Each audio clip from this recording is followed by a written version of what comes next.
tricorders? I remember that.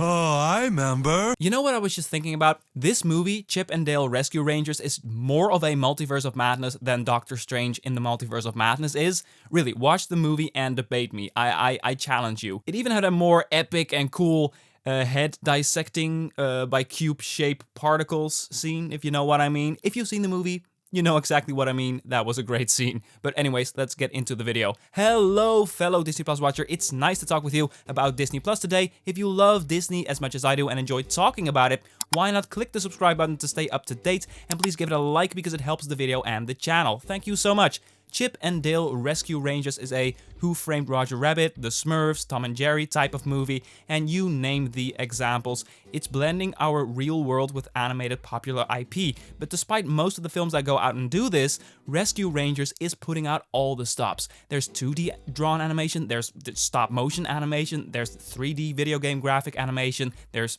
puppetry, you name it. By the way, just to be sure, I'm here to avoid all spoilers. I'd love to discuss the movie this Sunday in full spoilers with you all, if of course you sent in comments. I just feel that what I like about this movie and what I didn't like are perfectly explainable without spilling the details. Now, bear with me here. Let's dive in. The movie stars John Mulaney and Andy Samberg as Chip and Dale, and actors like Kiki Lane, Eric Bana, Will Arnett, and the story follows the aftermath of the Rescue Rangers TV show, which in this movie is a real live-action recorded show in a studio, and it looks the same though, but it might be confusing to think about, but that is a bit of the fun here, because the premise is pretty meta, and it's a little similar to what Lightyear, which comes out next month, is doing. It's canonizing Rescue Rangers as a real show with real characters, just as Lightyear is gonna canonize Buzz Lightyear.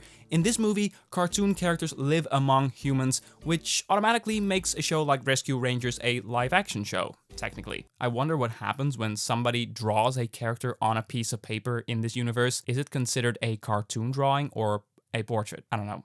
But anyways, back to the story. After years of being apart from each other, Chip and Dale reunite in a moment of crisis. Their good friend Montgomery Jack is kidnapped, and now they find themselves wrapped up in an investigation that grows bigger by the minute. I don't know how you feel about a movie like this. I mean, maybe you just don't like cameo member berry movies. It's like having a cartoon cat running around all over the place. What? Or maybe you love the nostalgia, the specific references to specific episodes of Rescue Rangers, or even all the pop culture references like Jurassic Park, Terminator, South Park, Lego. Oh, it doesn't stop there at all. And I absolutely have some issues with the film. But wow, let's just first appreciate how packed this movie is with visual achievements. I already mentioned the bold nature of this film in terms of how many animation styles it's tackling at the same time, in the same frame, and I appreciate that they bothered to make an extra pile of budget available for this random cameo that requires a totally different animation style, and then for this character somewhere in the background, you know what I mean?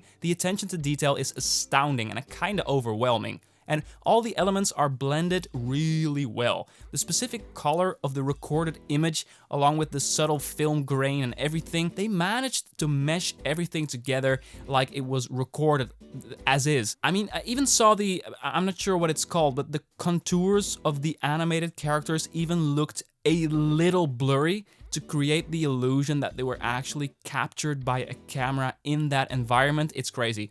But all these great cameos and appearances themselves, they are also a bit of the problem with the film, I believe. All the cameos are such a lot to take in. In most scenes, I found myself, again, overwhelmed and even a little bit distracted. The very simple plot that is just a rescue mission next to a police investigation, even this thread I felt like I had to cling on to and actively pay attention because I was so overstimulated. You gotta understand, where most movies put a cameo or Easter egg in the frame, this movie does 6 of them at the same time. But still, can I just geek out at something that it's something I'm not gonna show you any frame of here, but there is actually a fight between a claymation stop motion character and a live action character. That scene was freaking delicious. I love stop motion and specifically claymation. It always sucks me in, but to see that interact with the real world was mind-blowing to me. And reference Terminator in the process, my brain is melting. I can't wait to talk with you about this scene. Please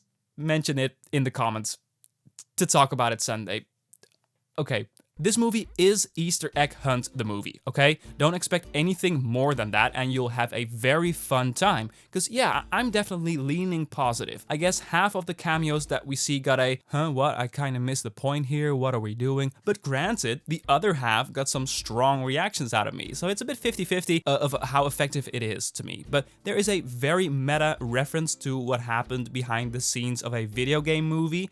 And that one is, people are gonna love that. I thought the female lead that was along for the ride was pretty bad though. She's the fangirl that loves rescue rangers and wants to help the chipmunks to obtain their goal. And I guess we need a character along for the ride to give Chip and Dale intel, but she was pretty bad. I know it's more challenging when speaking to characters that aren't there in thin air, but her acting, it was awkward. It was just, I don't know. Despite all the bells and whistles, there's not really anything memorable about the plot or characters. There's some character development for Chip and Dale, but it's exactly beat for beat what you'd expect from a story about two former partners that reunite in dire circumstances. Really, think about it. What story comes to mind when I say two former partners that reunite in dire circumstances? Yes, and the first thing that comes to mind, exactly that, beat for beat. Now, real quick about the score, the music is from Brian Tyler, and there are, while preparing this video, I did add 2 tracks to my playlist, but I was listening while writing my script. But overall, I feel like he's once again riding on autopilot. I don't know how he does it, but most of his themes sound exactly the same, like exactly the same. Strings, a soft piano, his signature blockbuster orchestra sounds. For the theme itself, he pulls out some guitars, but there's not much else of creativity in the score. Big bummer, but I should have known better when I read it was gonna be by Brian Tyler. Always a lot of respect for the craft of scoring for film, but Brian Tyler always kind of disappointing. Overall, some genuine fun, some subversive ideas, cool cameos. I had some big reactions to some of the scenes, but still not a lot of meat to what is happening. We've seen the character progression between Chip and Dale a million times before. I will be slightly more positive on this movie just because of the innocent fun that it clearly is. Now it's up to you. What did you think about Chip and Dale Rescue Rangers? Let me know in the comments below and add D+ on the top of your comment if you want me to give my thoughts on your thoughts in the coming Sunday video. I'm thinking about wrapping this up. Thank you so much for watching. Did you like this video? Then there's a simple way to show support. Thank you so much. I'll be back Wednesday with my commentary on the new assembled documentary from Marvel, and then Friday, finally Obi-Wan Kenobi time. For now, have a wonderful day and see ya.